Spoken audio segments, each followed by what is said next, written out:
देखिए इस समलंब चतुर्भुज का दो समांतर भुजा दिया हुआ है AD समांतर है BC के, और जिसकी लंबाई भी दिया हुआ है और ऊंचाई भी दिया हुआ है। देखिए AD दिया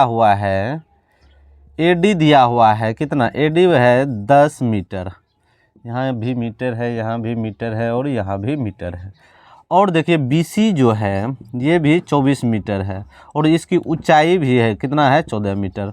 तो समलंब चतुर्भुज का क्षेत्रफल निकालने के लिए बोल रहा है। तो समलंब चतुर्भुज का क्षेत्रफल क्या होता है, अगर समलंब चतुर्भुज का क्षेत्रफल, तो आपको पता होगा कि 1/2 गुना समांतर भुजाओं का योग, मतलब जो ये भुजा और ये भुजा इसका क्या करना है, योग करना है। समांतर भुजा कितना है AD प्लस BC गुना ऊंचाई होता है। तो इस पर बैठाएंगे और इसका क्षेत्रफल निकल जाएगा। क्या करेंगे, 1/2 समांतर भुजा कितना है, ये है 10 और ये कितना है, ये 24 इंटू कितना करेंगे, ये ऊंचाई कितना है 14 है। अब देखिए क्या, पहले ब्रैकेट को हल करेंगे, 24 और 10 कितना हो जाएगा, 1/2 गुना 34 गुना 14। अब देखिए इसको कटा देंगे, 34 को काट देते हैं 17 बार में। अब ये 14 गुना कितना, 17 गुना 14। अब गुना करेंगे, 17 चौके कितना 68 का 8 हासिल 6, 17 एकम 17, 17 में 6 जोड़ेंगे ये 23 आ जाएगा, ये मीटर स्क्वायर। इस तरह से समलंब चतुर्भुज दिया रहेगा, अगर दो समांतर भुजा दिया रहता है तो ये फार्मूला 1/2 गुना समांतर भुजाओं का योग गुना ऊंचाई से निकाल सकते हैं समलंब चतुर्भुज का क्षेत्रफल। एक समलंब चतुर्भुज यहाँ है, जैसे कि इसका भी दो समांतर भुजा है ABCD, ये है 10, ये है लेकिन 30, और यहाँ से ऊंचाई जो है इसका है 10। तो इस समलंब चतुर्भुज का क्षेत्रफल कैसे निकालेंगे, देखिए उतना करने का, ये समझाएं तो इतना किए। क्या करेंगे, 1/2 समांतर भुजा का योग, ये देखिए इसका और इसका योग करना है, कितना होगा 10 और 30, ये होगा 40, और ऊंचाई कितना है 10। अब देखिए इसको काट देंगे 2 से 20 बार में, 20 गुना 10 करेंगे, ये 200 अगर मीटर है तो मीटर स्क्वायर हो जाएगा, अगर सेंटीमीटर है तो सेंटीमीटर स्क्वायर हो जाएगा। इसी तरह से एक दूसरा समलंब चतुर्भुज यहाँ दिया हुआ है और इसका समांतर भुजा दिया हुआ ABCD।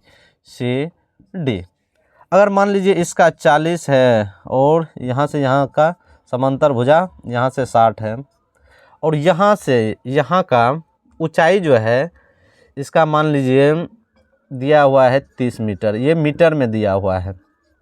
तो इस समलंब चतुर्भुज का क्षेत्रफल कैसे निकालेंगे, देखिए दोनों समांतर भुजा दिया हुआ है, ऊंचाई दिया हुआ है, तो करेंगे 1/2 गुना समांतर भुजाओं का योग 60 और 40 कितना हो जाएगा 100 गुना ऊंचाई कितना है इसका 30। अब देखिए इसको काट देंगे, 2 से कितना कटेगा 150 बार में, गुना उतना कीजिए मत, 3 × 5 = 15, 15 पर 00, ये आ जाएगा 1500 मीटर स्क्वायर। इस तरह से समलंब चतुर्भुज का क्षेत्रफल निकाल लेंगे। देखिए एक सवाल और देते हैं कि इसका, अच्छा यहाँ अगर कुछ, देखिए एक सवाल ट्रिकली सवाल देते हैं, जैसे कि यहाँ देते हैं, एक सवाल है कि इस समलंब चतुर्भुज का क्षेत्रफल दिया हुआ है, मान लीजिए इसका क्षेत्रफल दिया हुआ है 2000 मीटर स्क्वायर, और आपको ऊंचाई निकालना है, और समांतर भुजा दिया हुआ है, ये 50 दिया हुआ है और ये 100 दिया हुआ है। तो आपको ये ऊंचाई निकाल के बताना है कि इस समलंब चतुर्भुज का ऊंचाई कितना होगा। तो क्या करेंगे, तो क्या होता है समलंब चतुर्भुज का क्षेत्रफल 1/2 गुना, ये एरिया ऑफ ट्रायंगल हो जाएगा समलंब चतुर्भुज का, और देखिए 1/2 गुना समांतर भुजाओं का योग, ये 50 जोड़ 100 गुना h। अब देखिए यहाँ एरिया दिया हुआ है 2000, तो 2000 1/2, 2 इधर आ जाएगा तो क्या हो जाएगा, ये गुना में हो जाएगा, ये 2000 गुना 2 लिख दिए, बराबर, ये कितना हो जाएगा, ये 150 गुना h। अब 150 किधर आ जाएगा, इधर आ जाएगा, और देखिए इस 150 को इधर लाते हैं तो ये हो जाएगा इतना, और ये इधर हटा देते हैं। अब देखिए काटते हैं इसको, देखिए 1 0 से 1 0 से कट गया, 5 से काटेंगे, 5 चौके 20, 0 5 तिया 15। अब देखिए 40 गुना 2 करेंगे, ये 80/3। इसका ऊंचाई जो निकलेगा, इसको पॉइंट में निकाल लेंगे तो इसका जो निकलेगा 80/3 मीटर। इस तरह से ऊंचाई भी निकाल लेंगे।